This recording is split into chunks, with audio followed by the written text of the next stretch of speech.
参赛！等一下，你们荣家就少一个选手。少主，小姐。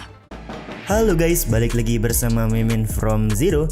Di video kali ini Mimin akan melanjutkan alur cerita dari Donghua yang berjudul Magic Save of Ice and Fire episode 128. Seperti biasa, sebelum masuk ke rekap ceritanya, buat kalian yang menonton video ini tapi belum subscribe, tolong di subscribe dulu ya guys. Dan jangan lupa nyalain lonceng biar gak ketinggalan update terbaru dari channel From Zero. Ya udah deh, gak usah berlama-lama, langsung saja kita ke rekap ceritanya guys.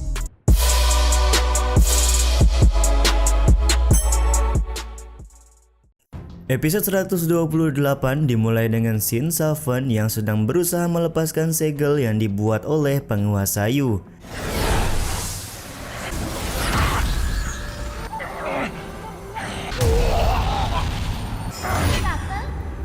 Saat sedang sibuk membuka segel, tiba-tiba saja Yoyu memanggil Safen karena saat ini hanya Yoyu seorang yang tidak ikut pergi bersama rombongan istana kegelapan.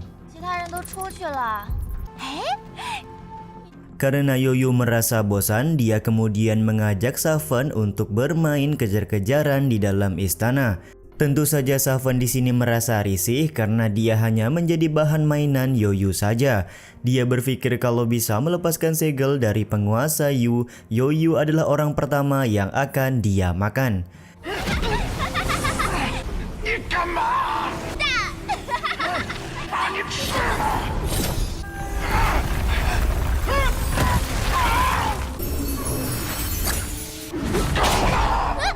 Yoyu yang menyadari kalau Safen sekarang terlalu lemah karena adanya sebuah segel, akhirnya memutuskan untuk tidak mengejar Safen lagi.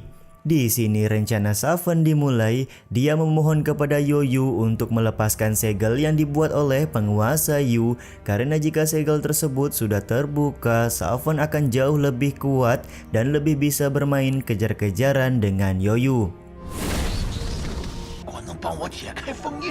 Yoyu pun kemudian berkata kalau segel di tubuh Safen terbentuk dari esensi darah ayahnya, jadi tentu saja hanya ayahnya saja yang bisa membuka segel tersebut. Pada awalnya Safen merasa sedih dan putus asa, di mana harapan satu-satunya adalah esensi darah dari penguasa Yu yang sulit dia dapatkan. Akan tetapi di saat yang sama Safen juga tersadar kalau Yoyu adalah anak dari penguasa Yu, jadi darah ayah dan anak ini pasti mempunyai esensi yang sama.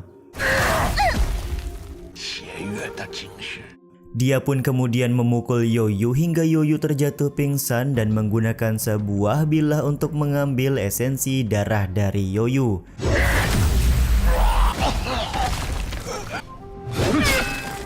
Yap, sayangnya usaha dari Safen ini gagal karena penguasa Yu sudah kembali ke istana kegelapan tepat pada waktunya. Penguasa Yu terlihat sangat marah dan tidak terima dengan kelakuan dari Safen kepada putrinya. Dia pun berniat mengurung Safen agar tidak mengganggu kenyamanan di dalam istana kegelapan. Sementara itu di dalam kota Dutian, salah seorang anak buah dari Ping Chao sedang bersiap menyamar jadi pasukan kerajaan Huarong untuk memisahkan Nian Bing dan juga Rong Bing. Di saat yang sama, Nian Bing bertanya kepada Rong Bing perihal informasi mengenai Rong Ji yang nantinya akan menjadi partner bagi Rong Bing di dalam kompetisi penyihir. Rong Bing menyebutkan kalau Rong Ji merupakan tipe orang yang sangat agresif dan tidak segan untuk mengorbankan nyawanya dalam sebuah pertarungan.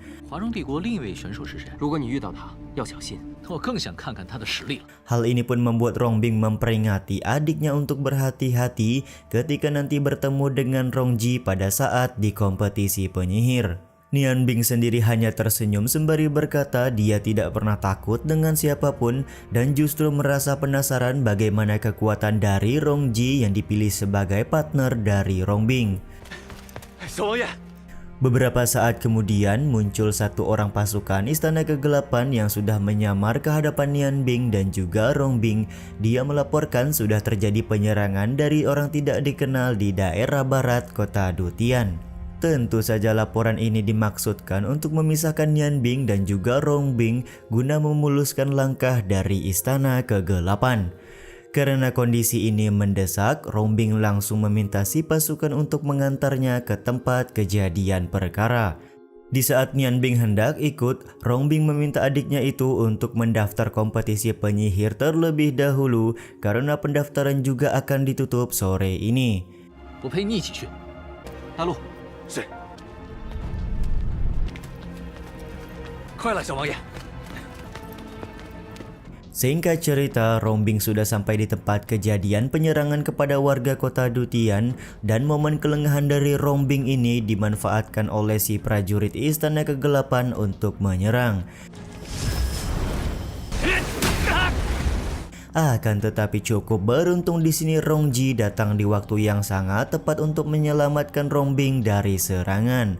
Rong Ji juga memberikan laporan kalau dia sudah menangkap beberapa orang penyusup yang ikut datang meramaikan kompetisi penyihir di kerajaan Huarong. 除了刚刚那个，这届魔法师大赛还真是说话吗？ Di saat Rong Bing hendak menyerang si penyusup, tiba-tiba saja Ping Chao datang untuk menolong anak buahnya. 活着离开。 Sementara itu, Nian Bing yang menuju tempat pendaftaran melihat rombongan dari pagoda Dewa Es sedang menuju lokasi yang sama. Kebencian jelas terlihat di raut wajah dari Nian Bing karena dendam lamanya kepada pendeta Dewi Es. Bersamaan dengan itu juga muncul rombongan kuda dari peserta lain yang hendak menabrak masyarakat sekitaran kota Dutian. Cukup beruntung di sini dengan refleks yang sangat cepat, Nian Bing berhasil menghentikan laju dari rombongan kereta kuda tersebut. 快给我滚出来！这样，不怕撞到人吗？ Alih-alih mendapatkan ucapan terima kasih, Nian Bing malah diserang oleh pengawal kereta kuda karena dianggap bertindak melakukan penyerangan. Pertarungan sempat terjadi di antara mereka berdua, akan tetapi pertarungan berhenti setelah Murong dan juga Mujing keluar dari dalam kereta kuda.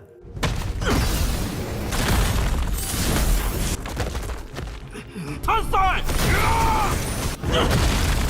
等一下， 你们荣家就少一个选手。少主，小姐。 Murong di sini terlihat sangat marah karena ada seorang dari kerajaan Huarong yang menghalau laju kereta kuda mereka. Ternyata tadi malam rombongan mereka juga sempat mendapat penyerangan dari orang yang diduga berasal dari kerajaan Huarong. 还有没有王法？我不过是想让你们慢点开。华容帝国的待客之道。别打了。 Mujing sendiri di sini kelihatan lebih tenang dan meminta pengawalnya untuk tidak lagi bertarung dengan Nian Bing karena saat ini yang terpenting adalah mendaftar di kompetisi penyihir. Sebelum pergi, Mujing memberi informasi perihal kejadian detail tadi malam di mana ada kelompok orang yang mencoba menyerang rombongannya ketika di penginapan.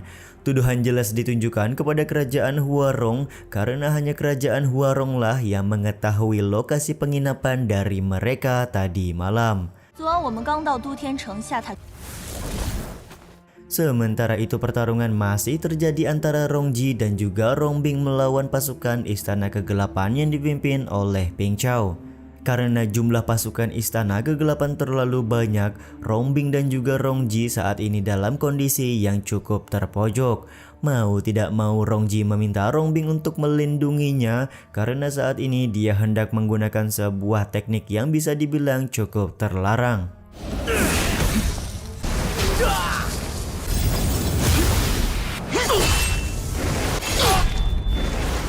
帮我争取点时间。 Di satu sisi Rong Bing juga sedikit khawatir karena jika dipaksakan mengeluarkan teknik terlarang maka tubuh dari Rong Ji bisa terluka sangat parah. Akan tetapi karena tidak punya pilihan lain, Rong Ji terpaksa mengeluarkan teknik terlarang tersebut.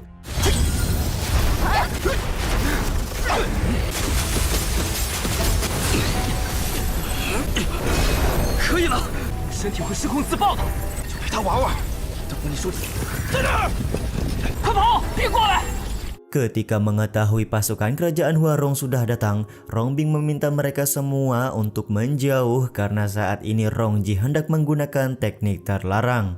Momen ini pun digunakan oleh Ping Chao dan pasukannya untuk mundur sementara waktu karena pasukan kerajaan Huarong sudah mulai berkumpul di tempat ini. Meskipun tidak jadi menggunakan teknik terlarang, Rongji tetap mendapatkan efek serangan balik dari teknik tersebut di mana dia kelihatan langsung batuk darah. 对方人多势众，为了赢不择手段。 Di saat yang sama di tempat lain, Nian Bing masih heran kenapa kerajaan Huarong melakukan penyerangan kepada Murong dan Mujing. Dia juga di sini masih ragu tentang kebenaran dari kabar tersebut. Beberapa saat kemudian, Nian Bing mendengar suara ledakan dari arah di mana Rongbing berada. Kondisi ini pun membuat Nian Bing mau tidak mau harus melihat keadaan dari kakaknya itu. Namun belum sempat pergi, tiba-tiba saja anak buah dari Ping Chao datang menghampiri Nian Bing dengan tujuan membunuhnya. 再就送你去见他们。 Kedatangan dari anak buah Ping Chao ini juga sekaligus menutup episode 128 kali ini ya guys. Ya udah deh, sampai di sini dulu aja video kali ini. Mohon maaf jika masih banyak kekurangan dan kesalahan dalam penyampaian kata-kata ya. Terima kasih buat kalian yang udah nonton dan jangan lupa subscribe serta nyalain loncengnya ya guys. Mimin selaku penulis narasi, tukang voice over dan tukang edit video pamit undur diri. Selamat, see you in the next video. Bye bye guys, see you next week.